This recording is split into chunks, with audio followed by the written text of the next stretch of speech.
dalang Biblia. Sa Lucas chapter 10,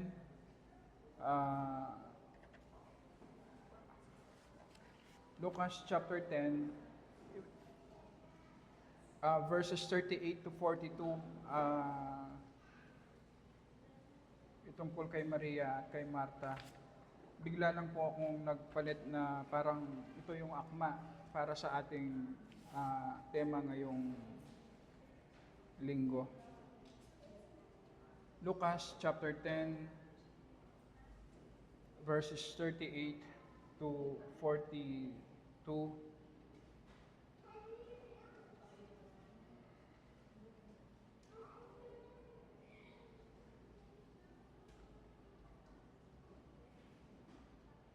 Sige po, basahin po natin. Verse 38. Sa pagpapatuloy nila sa kanilang lakad, pumasok siya sa isang nayon. Isang babaeng ang pangalan ay Marta ang tumanggap kay Jesus sa kanyang bahay. At siya ay may isang kapatid na tinatawag na Maria, na naupo sa paanan ng Panginoon at nakinig sa kanyang salita. Ngunit si Marta ay naabala sa maraming paglilingkod. Siya'y lumapit sa kanya at sinabi, Panginoon, wala bang anuman sa iyo na pinababayaan ako ng aking kapatid na maglingkod ng mag-isa? Sabihin mo nga sa kanya na tulungan ako. 41, subalit sumagot ang Panginoon at sinabi sa kanya, Marta, Marta, nag-aalala ka at nababagabag tungkol sa maraming bagay. Subalit, isang bagay ang kailangan. Pinili ni Maria ang mabuting bahagi na hindi kukunin sa kanya. Sa tagpong ito na ating binasa, sinasabi sa atin kung ano ang dapat nating iwasan at kung papaano dapat tayo mabuhay bilang mga mananampalataya. Si Marta, makikita po natin na pagdating ng Panginoong Hesus sa kanilang bahay, ay nabagabag siya, naging busy siya sa mga temporal na pangangailangan ng ating Panginoong Hesus. At masyado siyang na-absorb sa mga temporal na gawain ito na napabayaan niya ang pag-upo sa paanan ng ating Panginoong Hesus. Makikita natin si Marta sa ating mga buhay na masyado tayong abala sa mga bagay sa mundong ito na hindi naman kasalanan, hindi naman mali, pero masyadong marami ang time na ini-invest natin sa mga bagay na temporal sa mundong ito.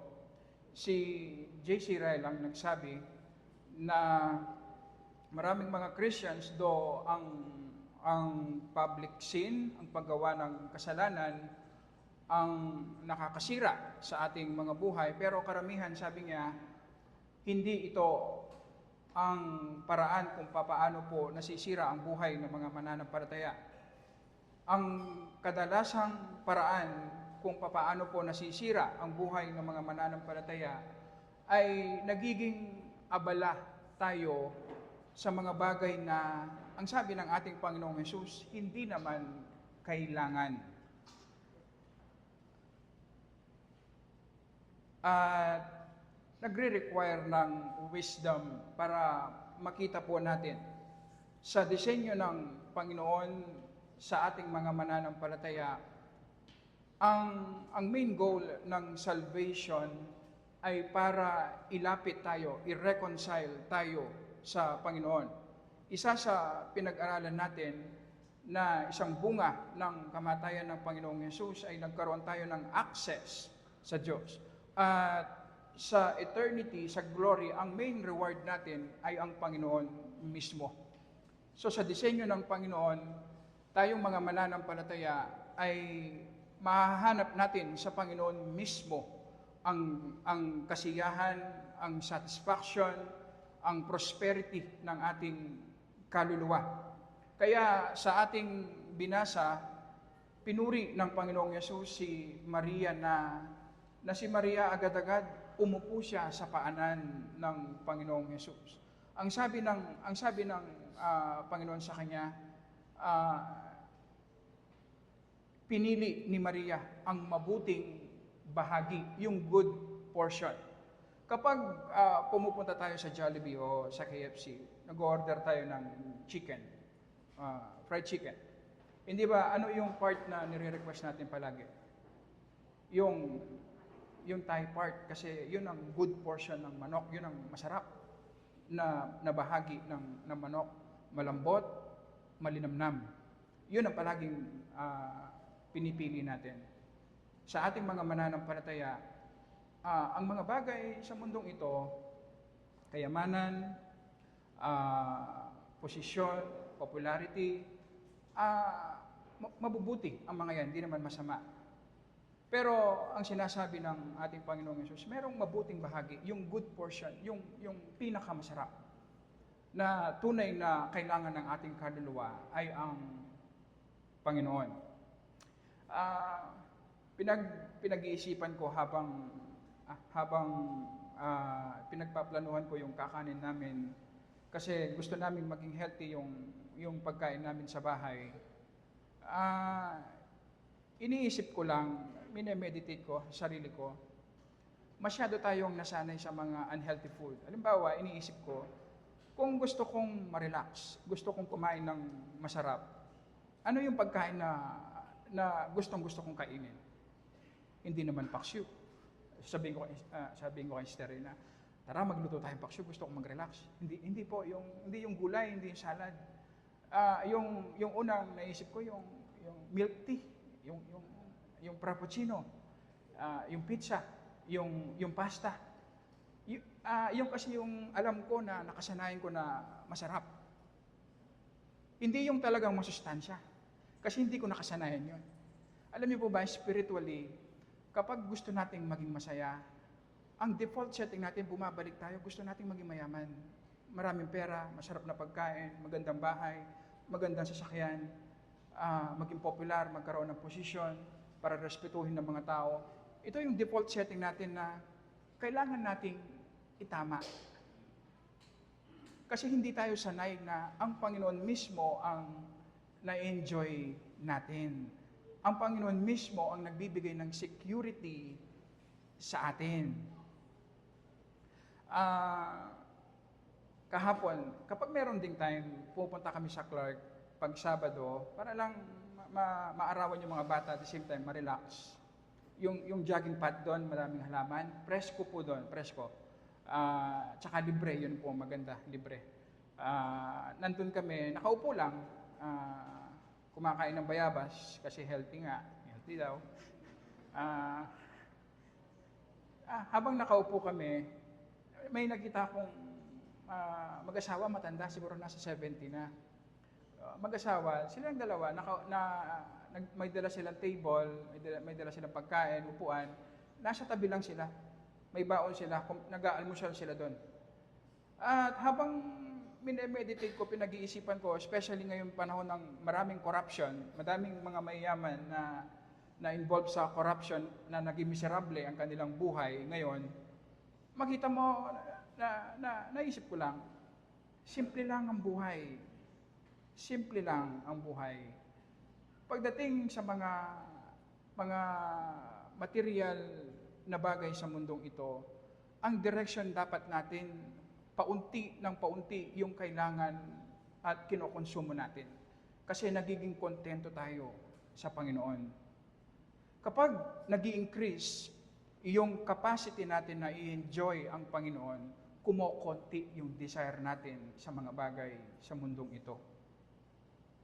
Nagiging miserable ang buhay natin kasi pilit nating hinahanap sa mga bagay sa mundong ito na tanging kay Kristo lamang natin mahahanap naman talaga ang kasiyahan, ang satisfaction na gusto natin. Kaya nga, hindi man natin nare-realize, nalulugi tayo. Gusto nating makuha ang mga kayamanan sa mundong ito na ang kapalit naman ay yung kaluluwa natin na eternal. So pinagpapalit natin yung eternal, pinababayaan natin ang kaluluwa natin para makakuha lang ng temporal na kayamanan. At kung pag-isipan natin ng mainam, i-meditate natin, tama nga ang Panginoong Yesus. Kung mas mahalaga ang ating kaluluwa, eternal ang ating kaluluwa, dapat ang maging priority natin ay ang ating kaluluwa. Paano ba napapalakas ang ating kaluluwa, ang ating pananampalataya? Sa pamamagitan ng relationship natin sa ating Panginoong Yesus. At pagdating sa mga material na bagay, ang direction natin, maging kontento at paunti ng paunti ang kailangan natin sa mundong ito. At yun po ang tunay na magbibigay ng satisfaction sa atin. At yun po ang gusto nating maging priority sa ating church, sa ating buhay pananampalataya. Kung titignan po natin, hindi naman mahirap ang buhay Kristiyano, napakasimple. Ito ay isang relationship. Gawin nating priority ang ating devotion sa word, sa prayer, ang ating obedience sa Panginoon.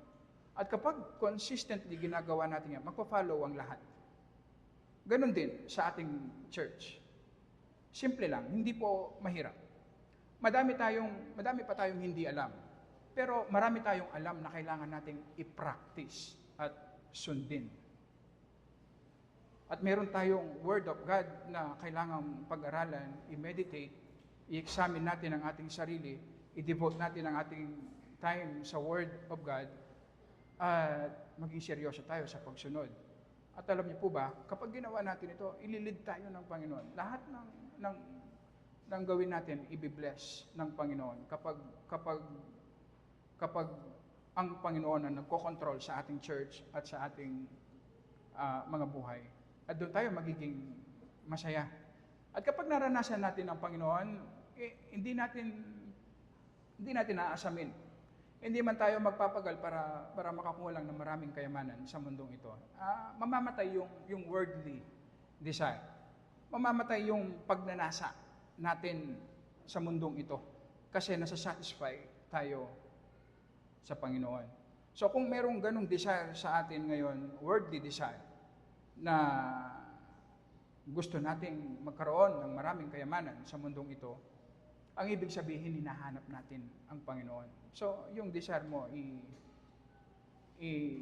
dalhin mo sa Panginoon at ang Panginoon ang magsasatisfy sa iyo. Tayo po ay manalangin. Panginoon, tulungan mo po kami. Ang aming spiritual na panlasa, Panginoon, hindi po sanay, Panginoon, na ikaw ang aming na-enjoy, nagbibigay ng security, ng kasiyahan sa amin.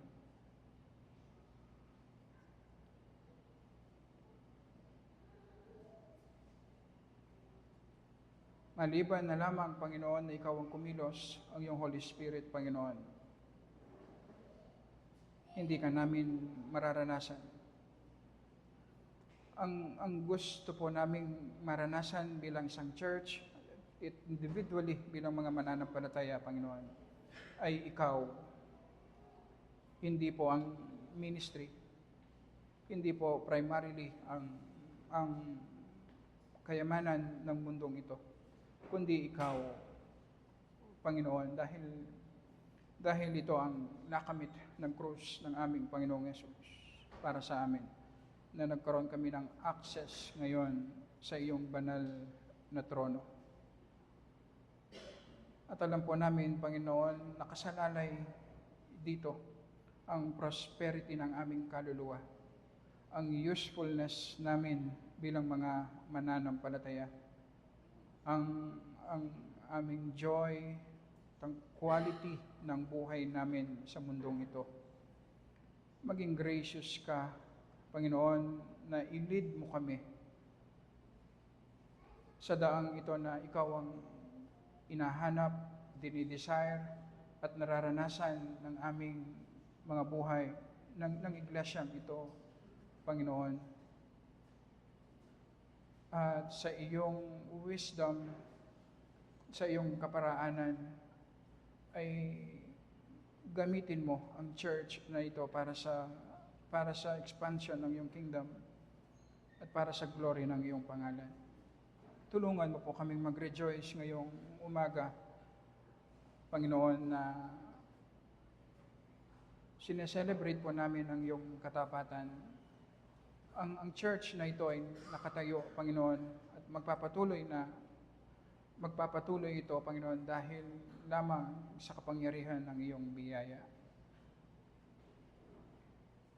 Nagpapasalamat kami sa maraming karanasan, especially, Panginoon, sa mga kabiguan, sa aming mga weaknesses, sa mga problema na aming pinagdaanan, Panginoon, na ipinakita mo ng malinaw sa amin na ang church na ito ay tumayo at mananatiling nakatayo dahil sa kapangyarihan ng iyong biyaya.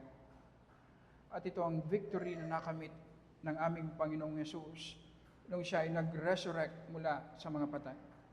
Na nagapinan niya ang kamatayan, ang kasalanan, ang mundong ito, si Satan.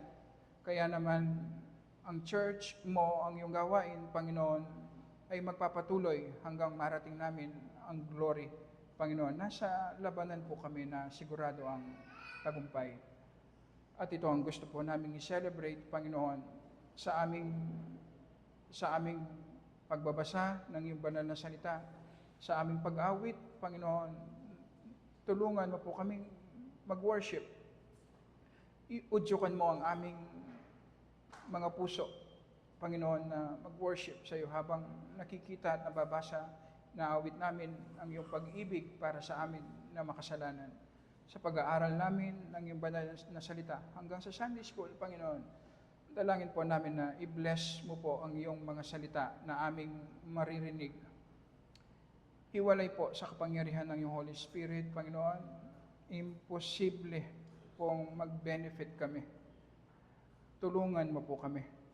Sa maraming kailangan po namin sa mundong ito, ang pinaka-importanting kailangan namin ay ang iyong mga salita na siyang kumilos sa aming mga buhay at maging totoo sa aming mga buhay, Panginoon, ang iyong mga salita. At sa ganitong paraan mo binabago ang aming mga buhay at niluluwalhati mo ang iyong pangalan. Kaya naman, maging gracious ka at ito ang gusto mong gawin, Panginoon. Ang may pahayag, ang iyong mabuting balita. At sa paraang ito ay baguhin mo ang aming mga buhay sa wangis ng aming Panginoong Yesus.